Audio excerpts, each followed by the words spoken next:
go out to people. I'm not an evangelical type of Muslim. I will talk about it if people ask me. Mm-hmm.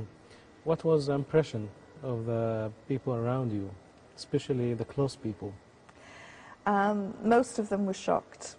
Mm-hmm. My mother and father loved the idea that I stopped drinking, I stopped smoking, I stopped clubbing, and that I started to lead Was it noticeable that people noticed that you became another person with otherwise than your personal feeling? I mean, your outer behavior. Was it different? Well, I stopped going to nightclubs, and I stopped drinking, and I stopped going to arenas where, you know, there would be alcohol served. So it's not that people noticed, they just didn't see me.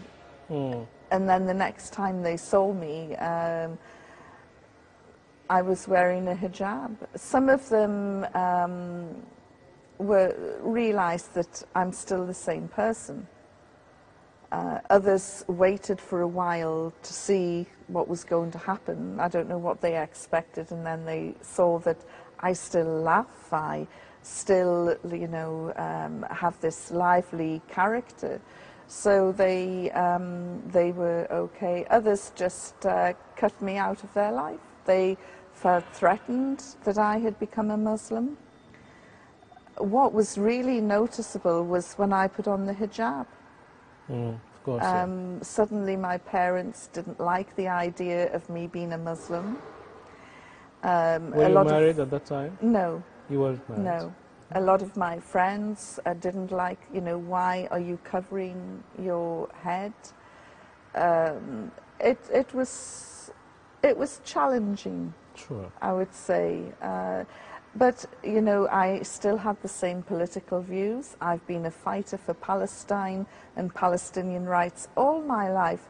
The views I had 20 years ago haven't changed. But now when I express them, I'm suddenly a Muslim extremist, a fundamentalist. She's, you know, one of those crazy Muslims. And I'm thinking, hang on, I said this 20 years ago and you accepted my view. Now you say I'm a fanatic. Why?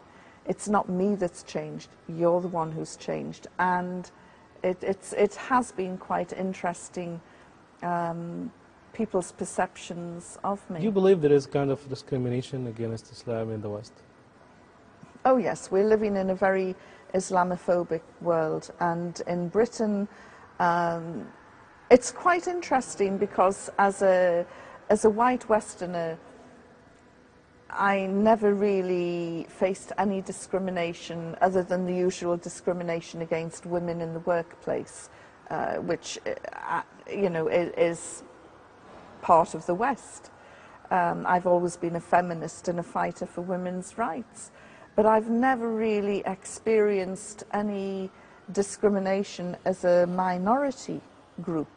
And suddenly, the moment I put on my hijab, the attitudes started changing. People looked angry at me. Some taxi drivers refused to stop for me. When I would get into a taxi, the driver might say, "So where's Bin Laden then?" Or when I would get out, a couple of taxi drivers have said, "You haven't left any bombs in there, have you?" And, you know, this sort of constant sniping. Then there is the more in-your-face abuse. There have been people who've threatened me with violence. And for some reason, Christians, especially in Malaysia, really took against my conversion and sent me death threats and phoned death threats and emailed death threats. It was quite interesting.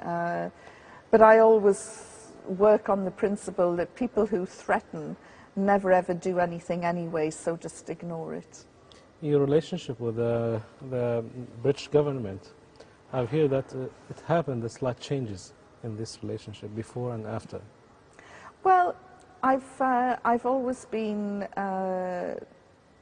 someone who has believed in fighting for justice and equality and fair play. And when that hasn't happened, I have been very critical, and I have been critical of the government in the past, especially the Blair government.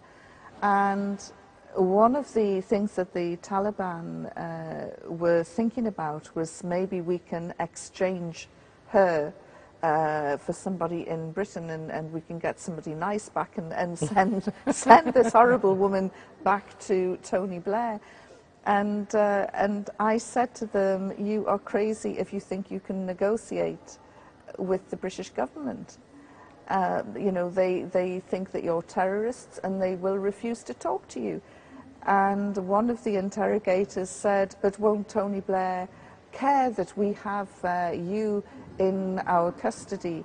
And I said, he will be sad that there aren't 20 more journalists like me locked up. I said, you have done him such a big favour. He will be so happy you have arrested me and locked me up. So, no, but I was a member of the Labour Party, Tony Blair's party. And when I got back to Britain, having experienced what it was like to be bombed, I joined the anti-war movement and became very passionate as a peace activist that, you know, you cannot bomb civilian areas. And when Blair took the country to war with Iraq, I tore up my card, my political party card, and said I can no longer be with that party. Okay, so let's back again to the issue of the women in Islam. You are a feminist. You usually defend the right of a woman. When someone tells you, now what about Islam and the women, what you're going to tell him, especially about something like hijab, like the woman right in heritage and mirath, something like marrying more than one woman. What are you going to say now, and you're a feminist? Well, I'm still a feminist. In fact, I say I'm an Islamic feminist, which I think we tend to be more radical than our secular sisters. But the Holy Quran has, for me, a blueprint in there for women's rights and protecting women's rights. And I keep telling Muslim women, you have to gain knowledge to know what your rights are, and you have to demand your rights. Furthermore, you have to make sure your men are educated so they know what your rights are as well, and you make sure that they see that your rights are given freely. Well, actually, I've read some funny story that when you got married, you wrote your own marriage contract because you insisted to put down your rights. Yes. Can you tell me this story? Well, one of the things that I noticed is that the wife, the woman, has a right to a wedding contract. And I was reading more about this, and I thought, you know, this is where all these Hollywood lawyers got the idea from for prenuptial wedding contracts. It's all here in the Quran. So I said to my husband-to-be that I would be writing my own wedding contract, and I said it will be Sharia compliant. And what have you written in this contract? Well, everybody keeps saying, how much did you demand? My price was that he would teach me the last 10 surah of the Holy Quran.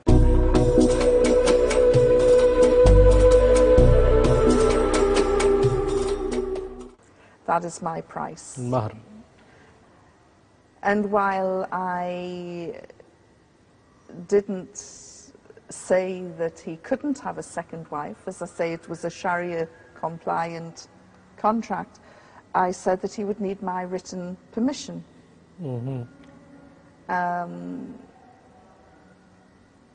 Something I doubt I will ever give freely, but it's there. And you know, just some of my hopes and fears and expectations were written down. And what I found interesting was that as we went through the service, the imam asked me 3 times during the various procedures, do you want to marry this man? And I said to him afterwards, I said, if he'd asked me again, I'd have to say, what does he know about you? Why does he keep asking me? And this is why I get irritated when people say, oh, you know, there are forced marriages. And of course, that is not Islamic at all. And unfortunately, the media, with the Islamophobic agenda, will talk about forced marriages, violence,